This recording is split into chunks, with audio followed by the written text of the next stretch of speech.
എന്തിനാണ് ceramic coating ചെയ്യുന്നതെന്ന് അറിയാവുന്ന ആരെങ്കിലും ഉണ്ടോ?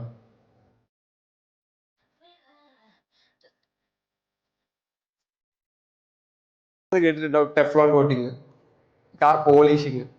ആക്ച്വലി ഇതൊക്കെ ചെയ്തുകൊണ്ടിരുന്നത് ഓരോ വർഷത്തിൽ ചിലപ്പോൾ നമ്മൾ ഒന്നും രണ്ടും തവണയൊക്കെ ചെയ്യേണ്ടി വരുമായിരുന്നു.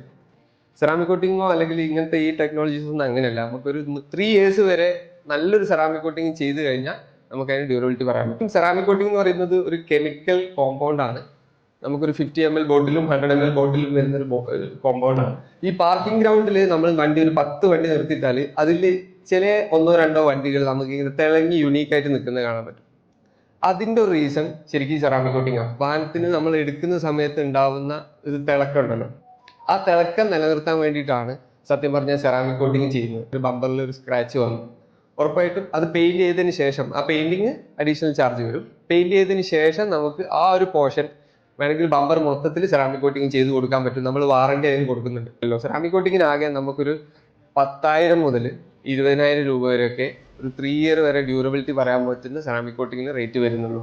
അതിന്റെ ഉദ്ദേശം ഈ തിളക്കം തന്നെയാണ്. അതായത് നമ്മൾ എടുത്ത വണ്ടി നമ്മളെ ക്ലീനായി നീറ്റായിട്ട് കൊണ്ടു നടക്കുന്നത് പോലെ തന്നെ വണ്ടീനെയും വളരെ ഭംഗിയിൽ നല്ല തിളക്കത്തിൽ നിലനിർത്താൻ വേണ്ടിയിട്ടാണ് ആക്ച്വലി ഈ സെറാമിക് കോട്ടിങ് ചെയ്യുന്നത്.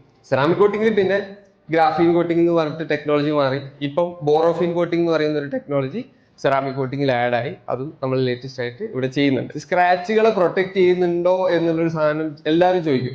സെറാമിക് കോട്ടിങ് ചെയ്ത വണ്ടികൾക്ക് കിട്ടാത്ത ഒരു ഫംഗ്ഷൻ എന്ന് പറയുന്നത് സ്ക്രാച്ച് പ്രൂഫ് ആണ്. അങ്ങനെ വന്നൊരു ടെക്നോളജിയാണ് ആക്ച്വലി പെയിന്റ് പ്രൊട്ടക്ഷൻ ഫിലിംസ്. PPF-നാണ് നമുക്ക് സ്ക്രാച്ചിനെയും കൂടെ പ്രൊട്ടക്ട് ചെയ്യാൻ പറ്റുക. PPF ചെയ്ത് കഴിഞ്ഞാൽ ഓഫ്കോഴ്സ് നമുക്ക് എന്തുണ്ടാവും, തിളക്കം ഉണ്ടാവും വാഹനത്തിന്. അതിന്റെ അപ്പുറത്തേക്ക് സ്ക്രാച്ചിനെയും കൂടെ പ്രൊട്ടക്ട് ചെയ്യാൻ പറ്റും. PPF നമ്മൾ ചെയ്യുക ഓരോ പോർഷൻസ് ആയിട്ട്. അപ്പോൾ ഡോർ ആണെന്നുണ്ടെങ്കിൽ ഡോറിന്റെ ബാക്കിയുള്ള പോർഷൻസ് ഒക്കെ, മെയിൻ ആയിട്ടുള്ള ഡോർ ഹാൻഡിൽസ് ഒക്കെ അഴിച്ചിട്ട് PPF റാപ്പ് ചെയ്യുക. നമ്മൾ ഈ വണ്ടി റോഡ് സൈഡിലൊക്കെ നിർത്തിയിട്ട് പോയി കഴിഞ്ഞാൽ ആളുകൾ വരച്ച് പോകാറില്ലേ? ആ വരയ്ക്കുന്ന സാധനത്തിന് കമ്പാരിറ്റീവ്ലി ഡെപ്ത് കുറവായിരിക്കും. നമ്മളെ ക്ലിയറിനെ അത് ഡാമേജ് ചെയ്യും. പെയിന്റിന്റെ ഏറ്റവും ടോപ്പിലുള്ള ലെയറാണ് ക്ലിയർ ലെയർ. ക്ലിയറിനെ അത് ഡാമേജ് ചെയ്യും. ഈ ക്ലിയറിനെ ഡാമേജ് ചെയ്യാൻ പാകത്തിലുള്ള സ്ക്രാച്ചസ് ഒക്കെ ഓൾമോസ്റ്റ് ഈ PPF പ്രൊട്ടക്ട് ചെയ്തോളും. എല്ലാവരും വണ്ടി നോക്കിക്കഴിഞ്ഞാൽ കാണാം, വണ്ടീന്റെ ബമ്പർ കോർണേഴ്സിൽ ചെറിയ പോറൽ. അതെന്തുകൊണ്ടായിരിക്കും? നമ്മൾ തിരിക്കുന്ന സമയത്ത് നമുക്ക് കറക്റ്റ് അതിന്റെ ഡിസ്റ്റൻസ് അറിയാത്തതുകൊണ്ടോ അല്ലെങ്കിൽ വേറെ ഏതെങ്കിലും വണ്ടി മുട്ടുന്നതുകൊണ്ടോ ഒക്കെ ആയിരിക്കും. അങ്ങനത്തെ പോറലൊക്കെ ഈ PPF-ന്റെ മേളിൽ വരുള്ളൂ, അകത്തേക്ക് വരില്ല. അതുകൊണ്ട് പെയിന്റ് കുറച്ചുകൂടി കാലം നമുക്ക് റീപെയിന്റ് ഒന്നും ചെയ്യാതെ നമുക്ക് പ്രൊട്ടക്ട് ചെയ്ത് കൊണ്ടു നടക്കാൻ പറ്റും.